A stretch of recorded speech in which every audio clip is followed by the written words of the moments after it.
There are millions of acres of opportunity out there. They belong to you. Every day, decisions are being made that affect your land, your water, your wildlife. You should know about them. This is your mountain.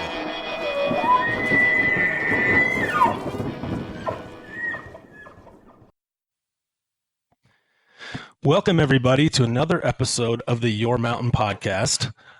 I'm excited today because for the first time in several episodes, we have all three of our co-hosts here today.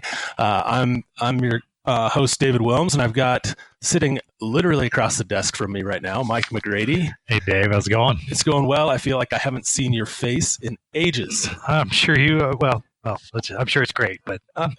Well, you know, seeing your face in person makes me appreciate when we have when we record these episodes remotely. Yeah, right. Exactly. As I'm sure you feel the same. Yeah, exactly. But Nephi is not next to us. Nephi, where are you right now? I'm in Kentucky, and it's beautiful. And I got to tell you, the best part about being in Kentucky is that we're using the magic of the digital age to be able to record in different locations. And theoretically, when we put all this back together, at the end of this, it'll all sound awesome. But you guys sound like cartoon characters coming across right now. So it's very humorous from my end, but I'm glad to be on the line with you guys from where I'm at. I saw a picture of you at Churchill Downs yesterday. It seems like your job is hard. It is hard. Rest assured. But before we dive into today's topic, I wanted to provide a little bit of just a quick piece of policy update for folks out there that are listening. For those of you that have been following gray wolves and the saga around gray wolves in the western United States, you probably are aware that the U.S. Fish and Wildlife Service recently proposed removing endangered species protections for gray wolves in the entirety of the lower 48 states, except for Mexican wolves and red wolves in the eastern part of the country. That deadline for submitting comments on that proposed delisting rule has just been extended to mid-July. So we wanted to let you know that if you haven't had a chance to weigh in on that, there's a great opportunity now to get your thoughts out there and go to the Federal Register, and you'll be able to submit your comments in support or opposition of gray wolf delisting nationwide. We'll provide more information about that on our social media platforms. You can find us at It's Your Mountain on Instagram and on Facebook and on Twitter.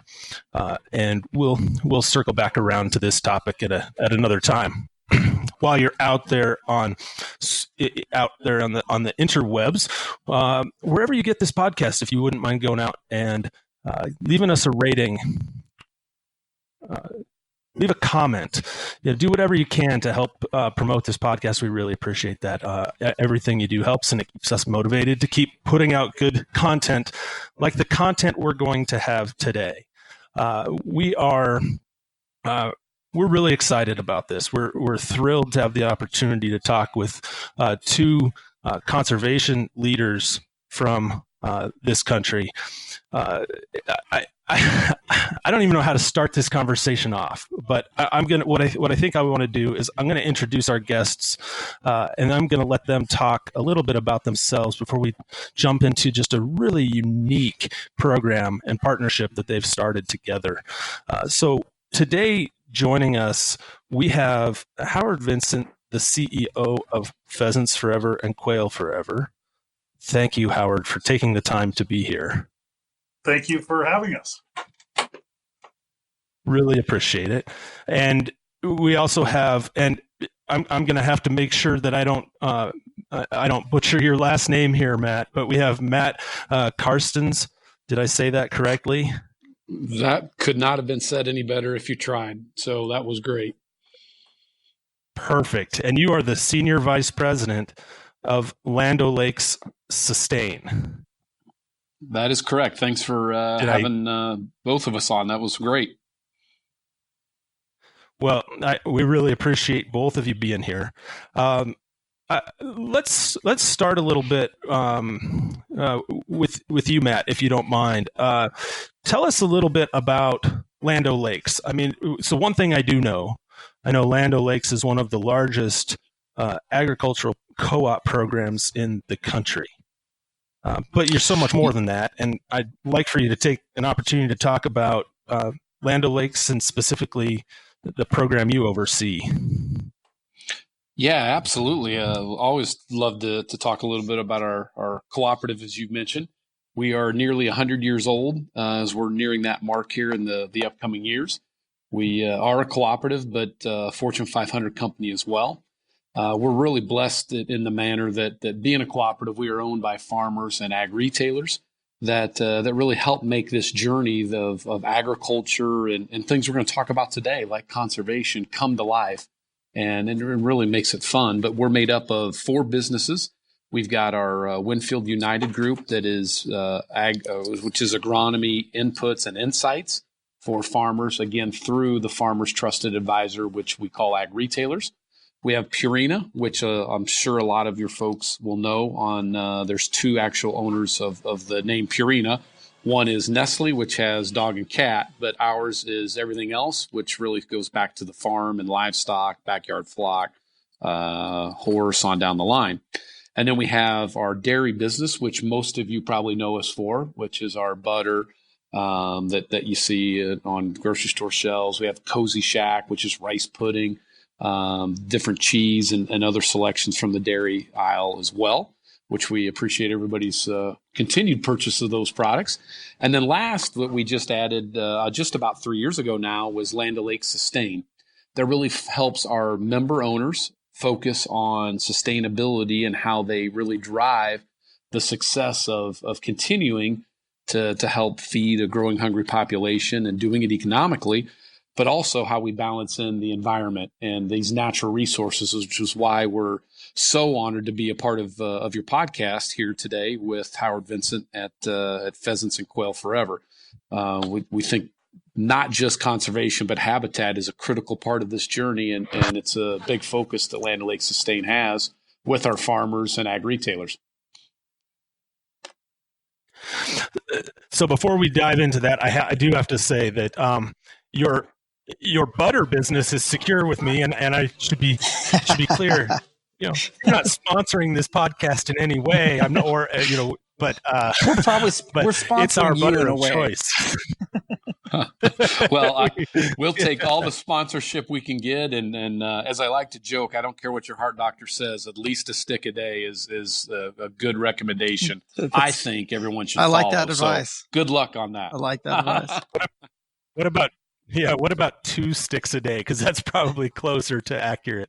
Pack a day. I think the more the merrier. Yeah, I mean, there's pounds. We have half sticks. Take what you need. Oh, well, I appreciate that. We definitely do. Let me back up really quick because I want to talk a little bit about what a cooperative is. There are some people out there, you hear the term a lot. You hear it in cooperatives in agriculture. You hear it in industry. There are all sorts of cooperatives out there. But maybe can you spend a few minutes and tell us what a cooperative is? Yeah, there's a lot of different forms of cooperatives, but really, when you think of the true sense of it, it's really a financial organization that's built around their customers owning their business. So when we talk about being owned by farmers and the Farmers Trusted Advisors, which are ag retailers, that is our customer base and who owns our company. So it makes it really, I got to say, enjoyable every day to get up and work for those that we serve and have them really vested in what we're doing. And, our cooperative was started, like I said, nearly 100 years ago, and it was really formed in the way to help get sweet cream butter, not just in the Midwest, but get them to the coastal areas where a huge percent of the population was back then and still is today. And that's why they formed our cooperative, is a bunch of farmers, dairy farmers, got together to help achieve that marketing goal and sales goal to move that really high quality sweet cream to those coastal areas. So that's a good example of why folks form cooperatives in a very basic sense. So hopefully that helps. I could go on for about an hour and a half on cooperatives and why they're a great way to structure a company, but that's a little history about what we do and how we do it. No, I appreciate that. I just think it can be beneficial to some listeners that maybe don't have have heard of it, but have never really been exposed to it to understand what they are. I also understand that you do business globally as well. This isn't just a U.S. based operation that you've got here. You mentioned you're a Fortune 500 company, but you do business all over the world. We do. We've really got a really strong footprint. Our strongest here is in the continental U.S., but we cover all 50 states. And then we're in 60 countries that we do business in. And we even have an international development group that works in these other countries to help bring some of the learnings we've had as Land O'Lakes and our cooperative to other countries that need assistance and efforts there. So we're really trying to broaden that experience because, again, feeding everyone is an important job, and we can't just do it solely here in the United States. It's going to take work across this great globe, not only in feeding people, but protecting the environment and the natural resources that we have. So that's really what we do, and we're really proud of all of the works of our businesses, not just here in the States, but across the globe.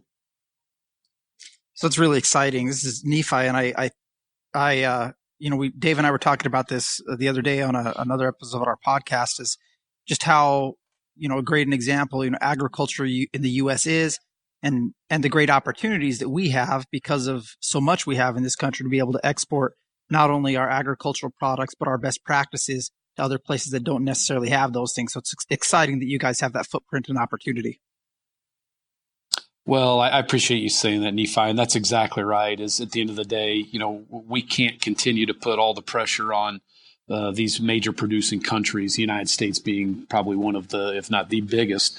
So we've got to find a way to spread that expertise and experience. And we'll talk a little bit about innovation and technologies as we get into the podcast, but it's such a critical part of what goes on in agriculture. And one thing that we do a lot of here at Land O'Lakes and Land O'Lakes Sustain is talk about why technology and innovation is so important. And we haven't, as an industry, probably done as well as we could to communicate that all the way through to consumers. But with podcasts like this, we're really excited to tell the story of agriculture and our own cooperative here at Land O'Lakes and what we're doing to drive that success through innovation and technology.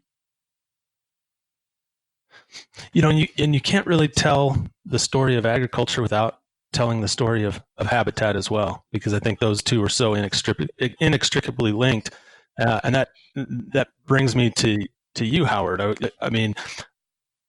So you're the CEO of Pheasants Forever.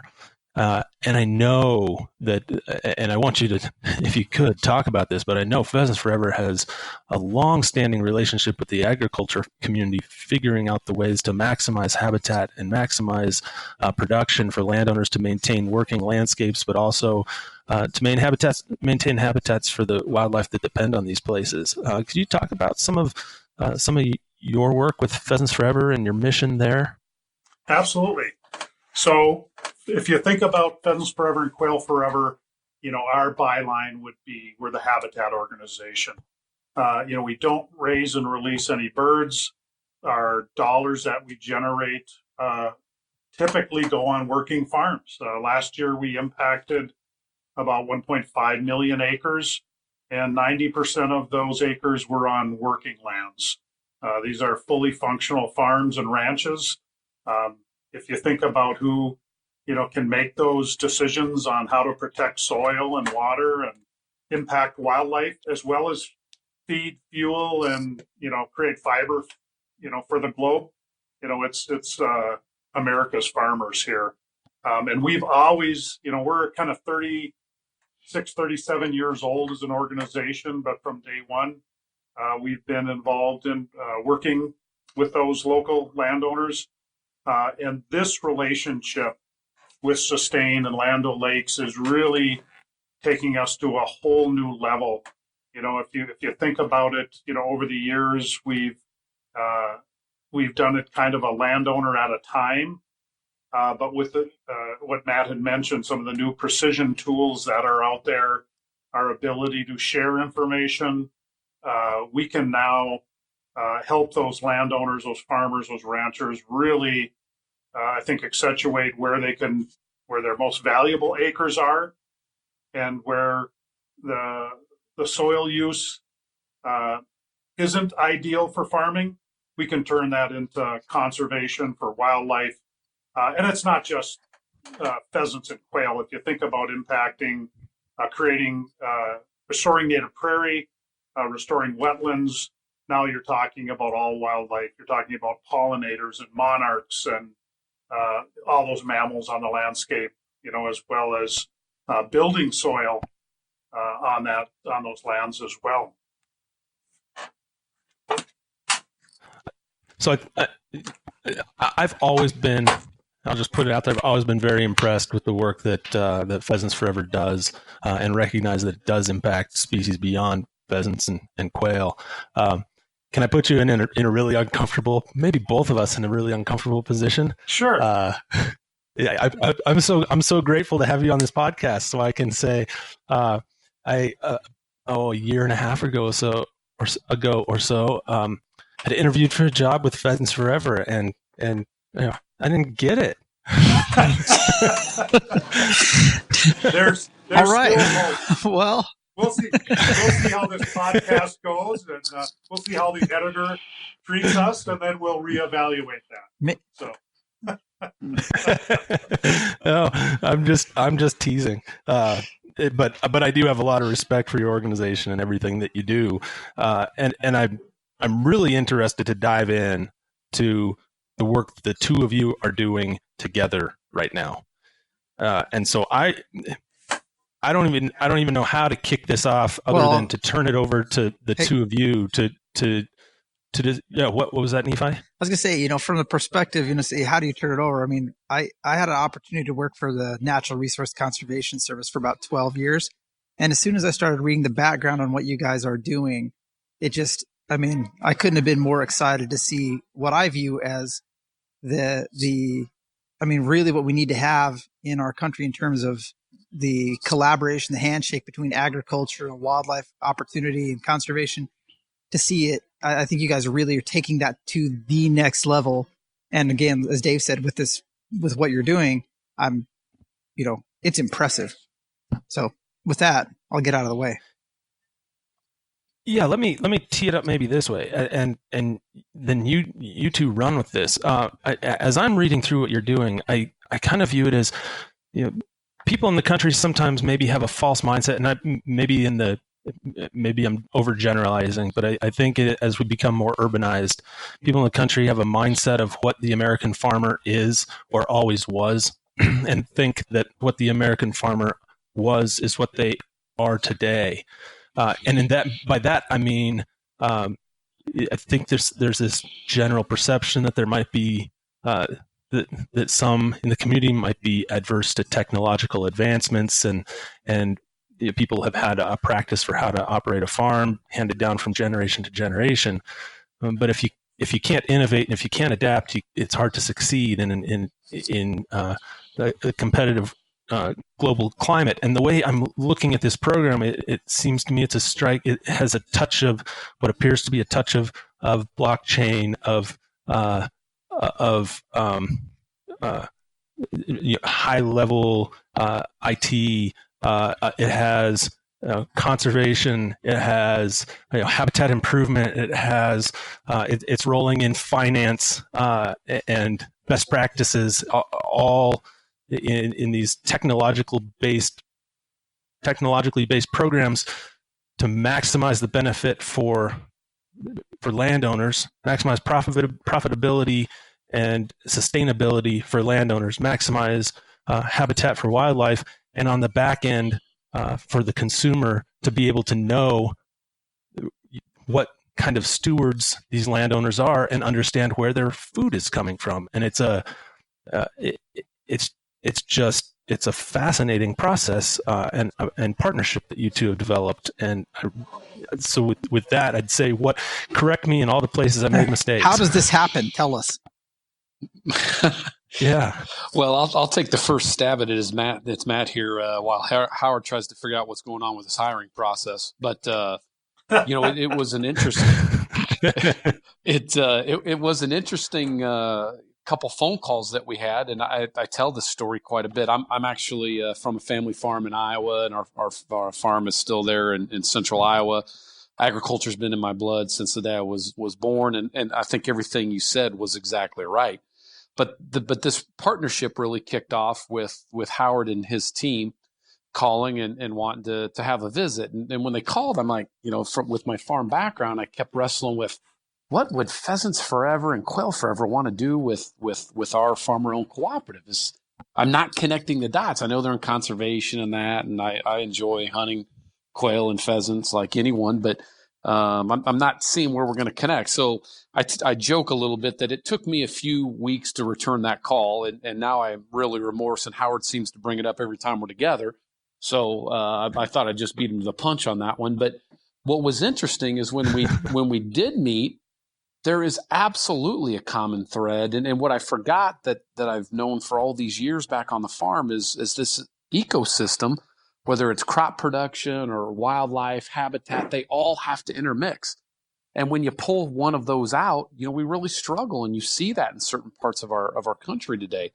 That really brought it home for me that there is a absolute wonderful opportunity for our two organizations to work together with our new Truterra Insights Engine, which is the first of its kind digital interactive platform that allows our ag retailers to work with farmers in a way for the first time that really puts true data and scenario modeling in front of that farmer to where they look at each field and the productivity in that field and are able to assess different areas of a field that may be best set aside to use for habitat.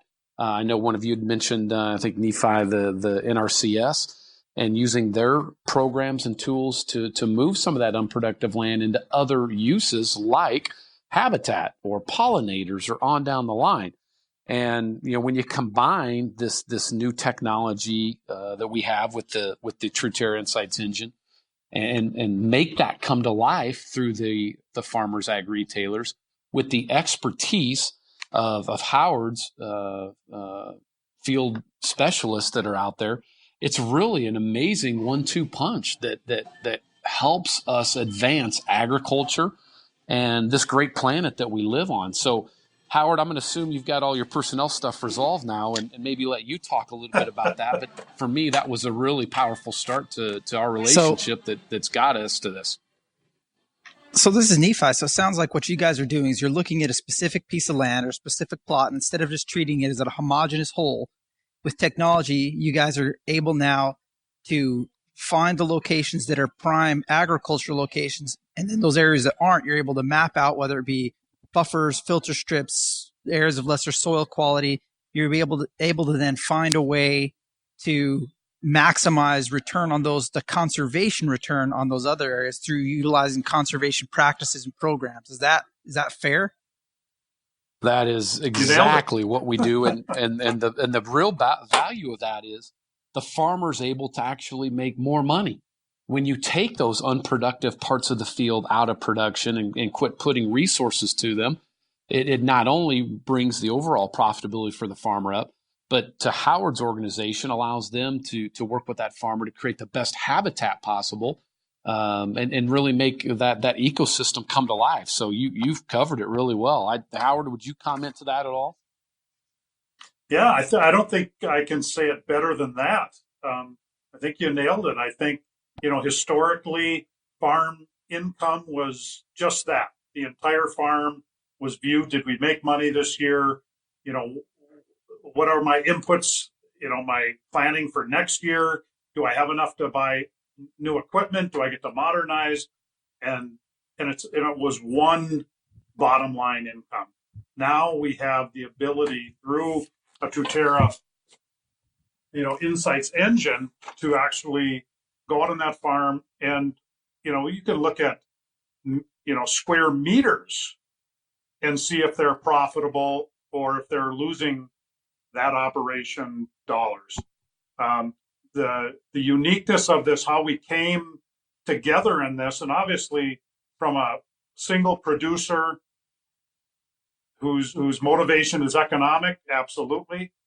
To to a conservation organization whose mission is to deliver habitat, protect soil, water, a broad spectrum of benefits for the public and the community at large. And when you get down to it, the same tools can be used to make those same determinations. And so it's really magic, and it's just really evolved over the last, honestly, the last year to 2 years. I would say 2 years ago, we probably couldn't have this conversation. We probably wouldn't have had a partnership. But when we sat down with Matt, we recognized if you took Sustain's mission statement and inserted, maybe 2 words, pheasants and quail, that's our mission statement at Pheasants Forever and Quail Forever. I mean, they're almost identical. And so that's the magic of it. And I see a change from the conservation community working individually with landowners one by one to now being able to work with, I'll use the term large agriculture, large commodity.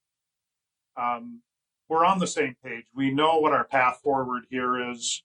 And it's really spectacular. And there's some incredible toolboxes out there, and our leap forward here will allow our expertise. And we have about 200 what we call farm bill biologists. They're funded through one of our champions, both at Department of Ag at NRCS and FSA. They fund the majority of those dollars, along with our state partners and, of course, our chapter dollars. And now through Sustain and through the Land O'Lakes Network, their producers can now be linked to our experts. And our team will sit right down at the kitchen table on that farm and help them look at those tools that they have and how to implement conservation. And again, at the end of the day, make that farm more efficient, make it more vibrant and sustainable itself. Are you seeing successes with this this partnership already? I mean, have you scaled it up yet to the point where you're starting to see landowners being able to connect with you at Pheasants Forever on the habitat side and how to get into some of these federal conservation programs and state programs for that matter? I would say no, not yet. And recognize that, the first kind of face-to-face meeting we had was late January. And I need to thank Matt and his team because they moved incredibly fast. I was so kind of blown away by their ability to move quickly. We signed a memorandum of understanding at Pheasant Fest down in Chicago 2 weeks later after that initial face-to-face meeting. And since that time, we've pushed 3 pilot programs forward, one in Kansas, one in Minnesota, one in Ohio. But we're also talking about a larger connectivity beyond those pilots. And each of those has a unique model that we're trying to flush out and kind of knock the corners of. But also, Matt's team is looking on how they can drive their producers directly to the 200 farm bill biologists out there on the landscape and connect them quickly. And I think we're probably 30 days away. Matt, I don't want to speak for you, but we had talked about maybe 30 days away from a potential hotline for producers, and then we're going to town. We need a few other things to happen in our perfect world, which is, we passed a farm bill this past December 2018.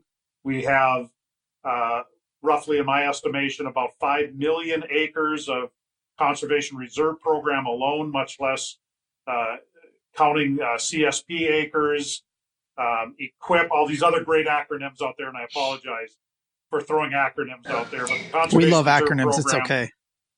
Yeah, those conservation reserve program acres, right? Taking, poor farmland out of production that never probably should have been farmed to begin with, and putting that into benefit again to build soil, protect water, benefit wildlife. But if we do need the Department of Ag to release those acres and put those programs in place, allow us to utilize those. We did get an announcement yesterday that some of the continuous practices programs have been opened up, but just a small amount of them. We're looking forward to a larger general sign up this year. Congress had congressional intent in the last Farm Bill that said they will have a general sign up annually. So all these, having a robust toolbox to utilize that, Truterra Insights Engine, to use that Land O'Lakes network of producers is really incredible. And this is scary big. That's how I'm explaining it. This is scary big on the impact that this will have. And I think given that toolbox, if we can get those acres in play as some of those tools, these are going to be incredibly large numbers of impact on a landscape. Millions of acres.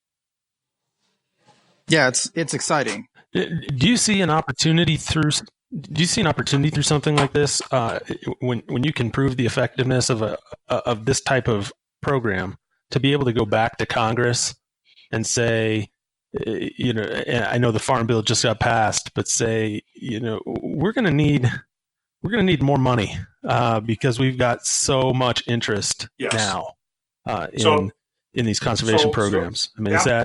Is that something that you're anticipating? Absolutely. We need to show, the simple model of supply and demand. If you think about the Farm Bill, we went from the 2014 Farm Bill at 24 million acre cap. Now we're just talking CRP now, not all the other acronyms, to 27 million over the next 3 to 4 years. That'll increase. At the same moment here, we have conservation reserve acres expiring under the old contracts. So that's where I kind of get at. There's 5 million acres of opportunity here. Now, I believe the demand out there in the landscape, if you think about the farm economy, the way it sits right now, the impact of tariffs on soybean in China, corn, and what the rest of the world is buying right now, a lot of our producers are losing money right now, and there is demand, I think, for the Conservation Reserve Program acres to not only benefit those farmers, but to benefit the average American, again, by protecting soil and water and have the wildlife benefits there. This is so incredibly large that I think there's demand for 40 million acres. And now we have to prove it. We have to hit that ceiling. We have to fill this program up to 27 million acres, and that'll prove to Congress that there is more demand out there, and that, I think, writing or giving support to the agricultural community, I think the general public wants something for that. And I think those landowners want that tool. They want these conservation programs, but we can't push that economic driver on them alone to do it by themselves.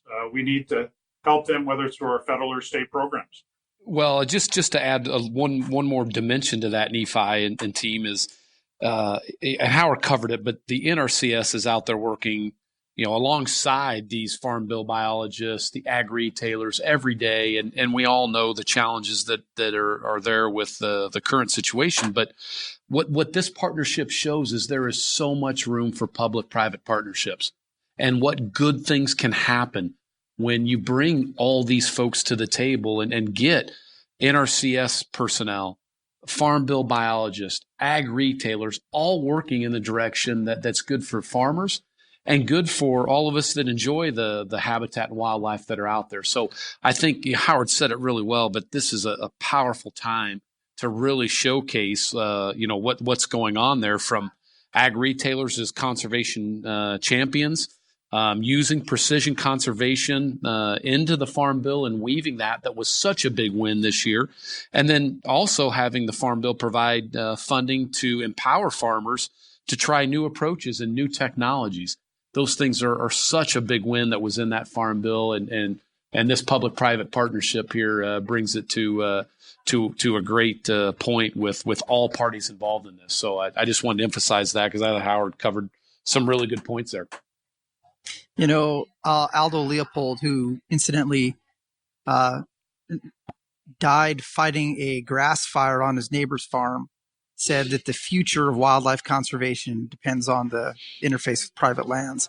And I think that that's the exciting part about this, is you see this great opportunity where now through technology, you're able to maybe bridge that gap a little bit better and in bigger numbers to help people who might have been scared away by a farm bill program, or through, it can be daunting developing a conservation plan. So if you guys are now coming in numbers with the type of expertise that can be trusted by landowners to get out there and help them do that conservation planning, and then to use a scalpel rather than a chainsaw to implement in the right places.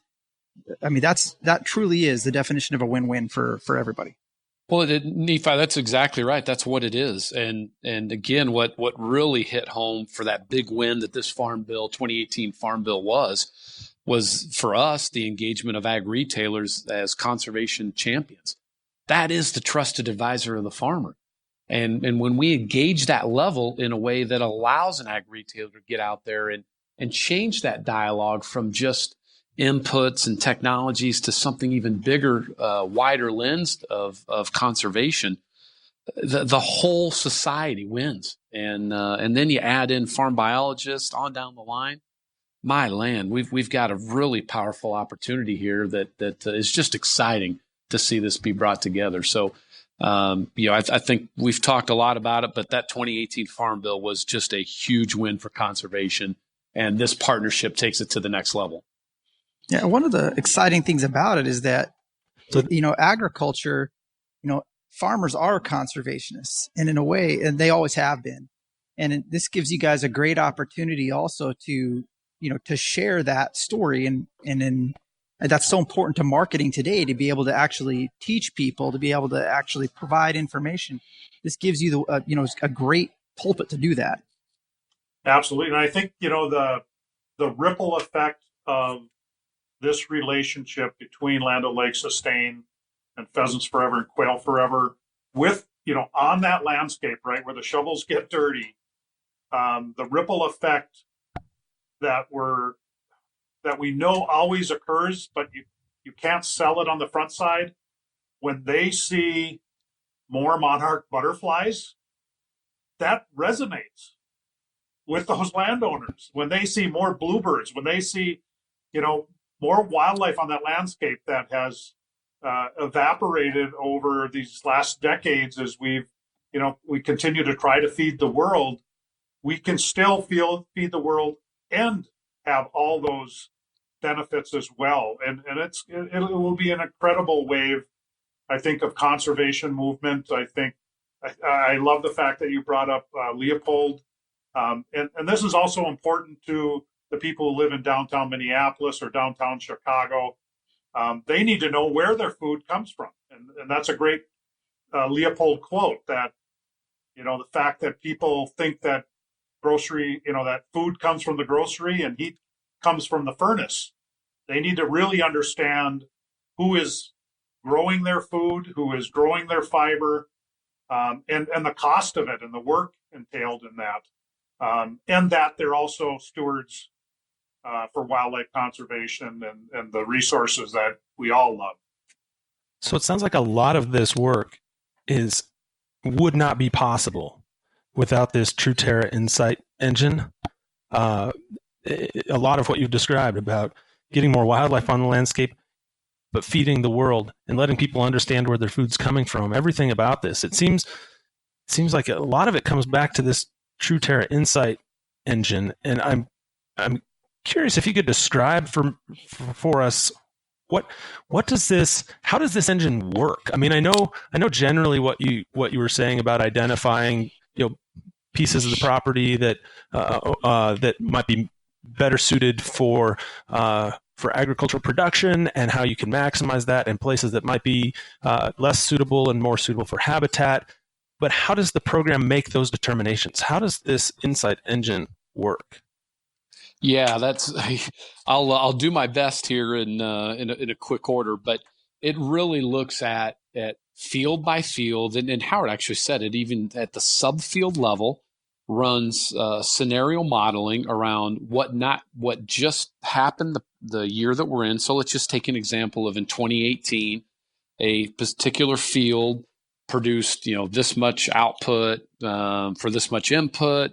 The environmental impacts were so many passenger cars of emission of greenhouse gases, so many dump trucks of soil that was moved on the field. And so then it takes that history and all of the histories in years gone by that we know in that field, takes into account the soil type, the weather, the crop that you're looking at planting the next year. So let's just say now moving to 2019, and allows the farmer, the farm biologist, the ag retailer to use scenario modeling to say, okay, so in 2019, what if I did X? We already talked about one of those examples being the use of CRP in this 10-acre spot or 4-acre spot that just isn't producing, and I'm losing money. Now I know through the Insights Engine on that 4 or 10-acre spot, what can I do there? Or across the whole field, what if I employed multiple applications of fertilizer throughout the year to spread that out and feed the plant or the crops that are being produced there, not losing some of it to the environment? Or what if we used cover crops in the off season through the winter months to protect the soil from wind and precipitation? It looks at all those things and it finds the balance between the farmer economics and the impact to the environment. And what's so powerful of it, to your question, is that when you strike the balance between farmer economics and reducing the impacts to the environment, there is every single person in the food value chain wins. Farmer all the way to the consumer, and creates, like we've talked about, opportunities to do things like habitat, wildlife, all the things that come along with some of the conservation that must be done on these acres. So it truly is the center of the hub, so to speak, that allows these in-field experts the tool now to go sit down, as Howard cited, at the kitchen table and have a true one-on-one with that farmer in a way that balances the environment to economics. And that's what has to happen, because you're right. The original conservationist was the farmer. Now we're arming them with a tool to continue to advance their efforts, each field, each subfield level, in a way that's good for them. You can imagine such a incredibly complex tool, right? I mean, the Truterra Insights Engine is so, the number of factors it's taking in. And I'm going to say this, I'm going to go the other direction, and I'm going to go, if you think about what the farmer's season looks like, right? From planning to planting to harvest, this information is all there right now on the majority of every farm out there. So when they're applying chemicals, fertilizer, those are the inputs, right? The amount of gas they're using, the amount of nitrogen they're applying, the volume of seed and they're applying. Those are their inputs. And then throughout that season and the growing season, what else are they doing? What other herbicides are they applying? What other things? So those all have a cost.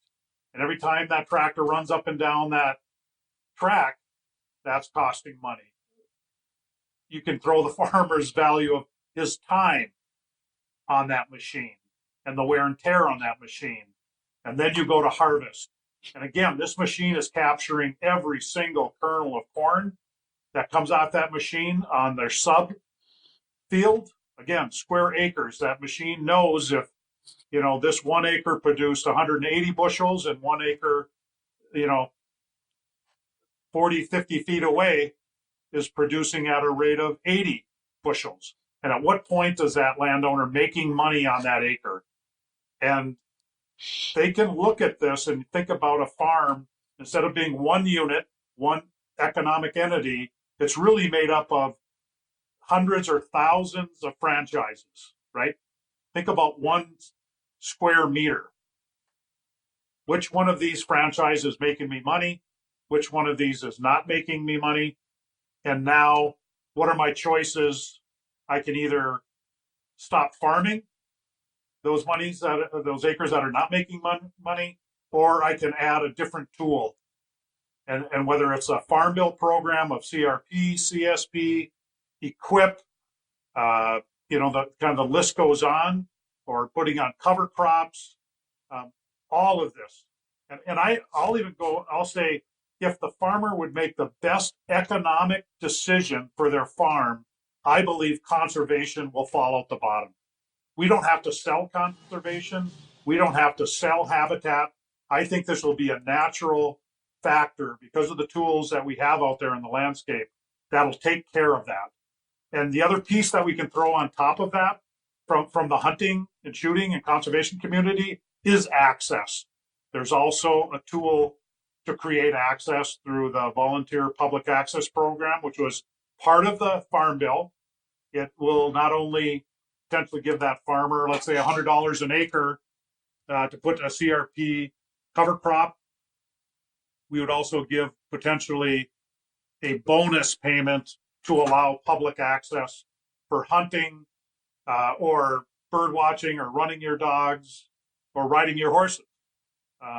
This is 360 degrees on public benefit. And that's why this is so magic, I think. This is, it's remarkable. I'm thinking of myself, and I'm thinking of a lot of listeners that maybe drive across Kansas or Nebraska or Iowa, and after listening to a conversation like this, might look at farms they're driving by in a completely different light.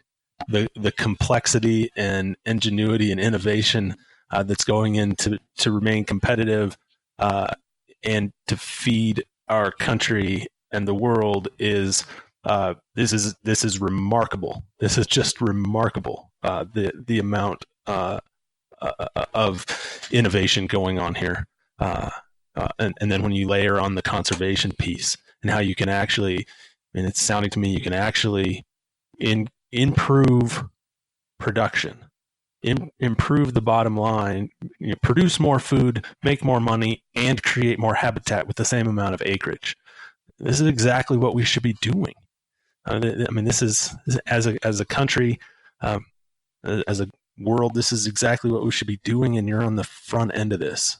This is pretty remarkable to me. I have one other question I wanted to ask you. I know you both have to get going, and we've kept you for quite a while, but I understand that this partnership also creates, or you anticipate creating opportunities for women in agriculture, as well as in habitat conservation. And I'm curious if you could talk about that a little bit, the opportunities you're looking at creating there for women too. Well, I could take the first pass at it, but I know Howard wants to, I'm sure, give some comments to this as well. But this is what really, I mean, it's like the icing on the cake is this commitment that Pheasants Forever, Quail Forever, and Land O'Lakes Sustain made to elevating the part of women in conservation, because it's such an important part that we also create networks for them to be able to connect with us, whether they're farmers or hunters or whatever the case may be, wanting to build their own habitat, wildlife. It doesn't matter. We need to create that opportunity to include them and make them feel very much a part, but most importantly, create a network. So I'll let Howard maybe talk a little bit about some of the exciting things we're going to do from an event standpoint, but it is just purely that again, icing on the cake that makes this an extremely valuable opportunity and takes this whole partnership to a new level. So Howard, why don't you talk a little bit about kind of what our thoughts are around some of the events in that? Absolutely. So think about this. Women on the landscape, women as producers, I believe in the next decade will be the majority landowner on our agricultural acres across the country. I mean, there is this generational shift that's occurring. And many of the women, they maybe weren't the number one decision maker on those acres, on those farms, but it's being essentially maybe thrust upon them. And I would argue. Hey, everybody. Brief note, we had some technical difficulties during the middle of this podcast. And so as much as we were rejoicing about the miracles of modern technology allowing us all to call in from all over the place and have it still sound good. Unfortunately, Howard received a call during the middle of our podcast. So for those of you who are members of Pheasants Forever and just really thought you had to talk to him immediately, thanks a lot.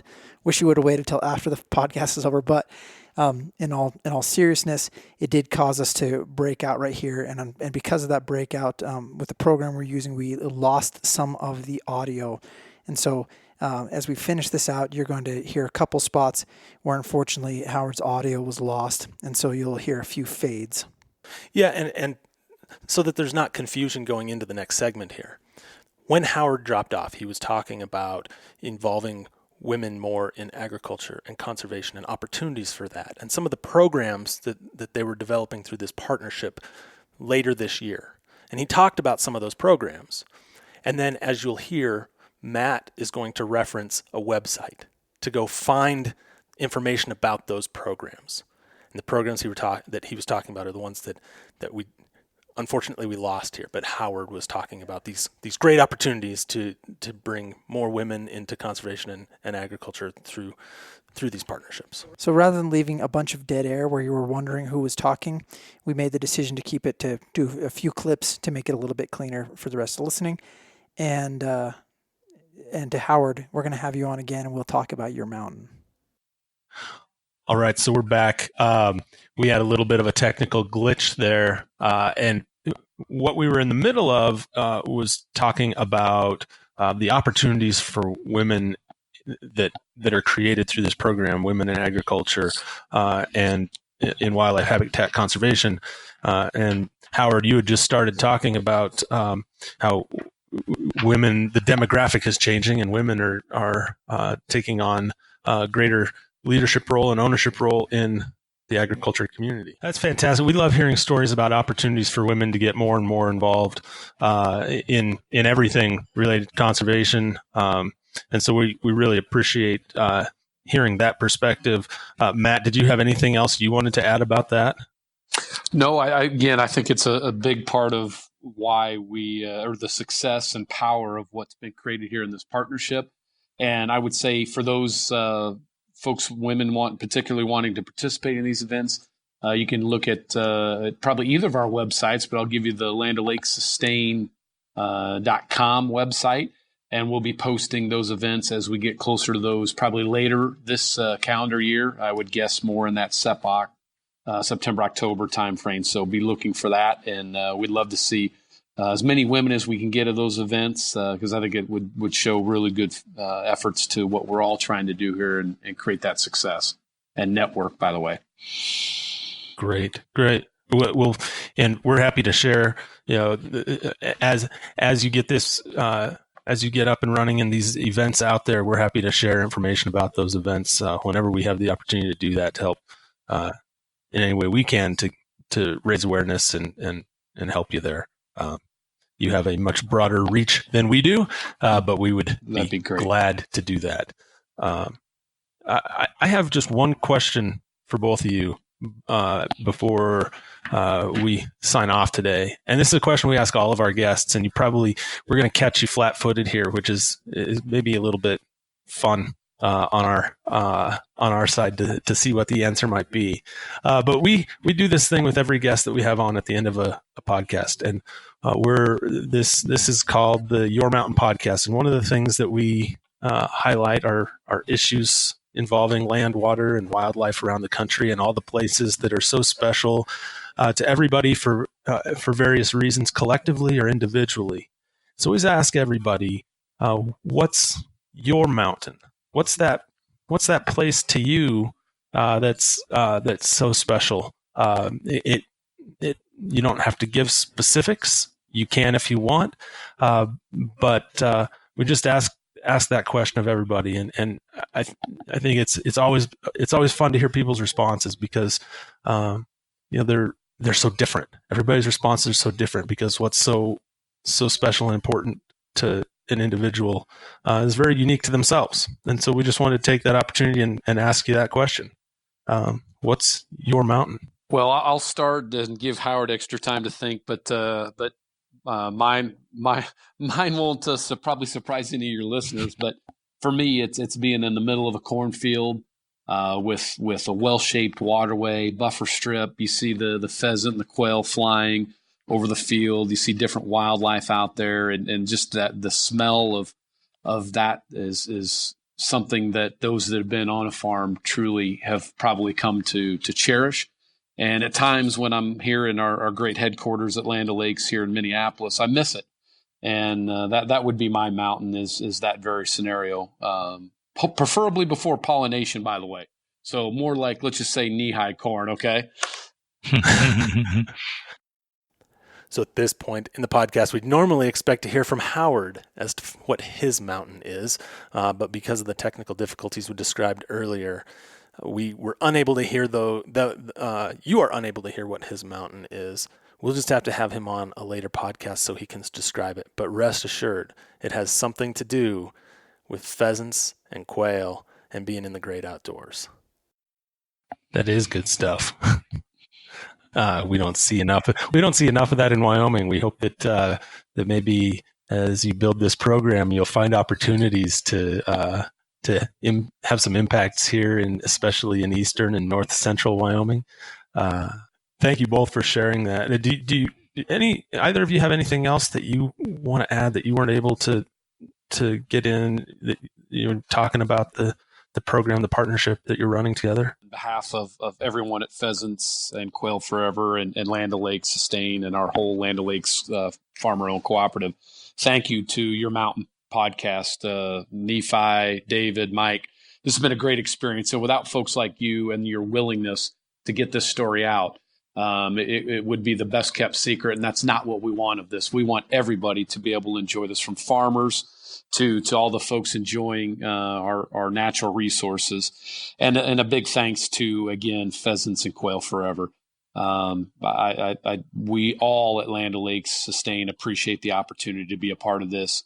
And it is truly something special. And we all will reap the benefits of this over the months and years ahead. So thank you, everyone, for being a part of this. And we look forward to growing this as fast as we can.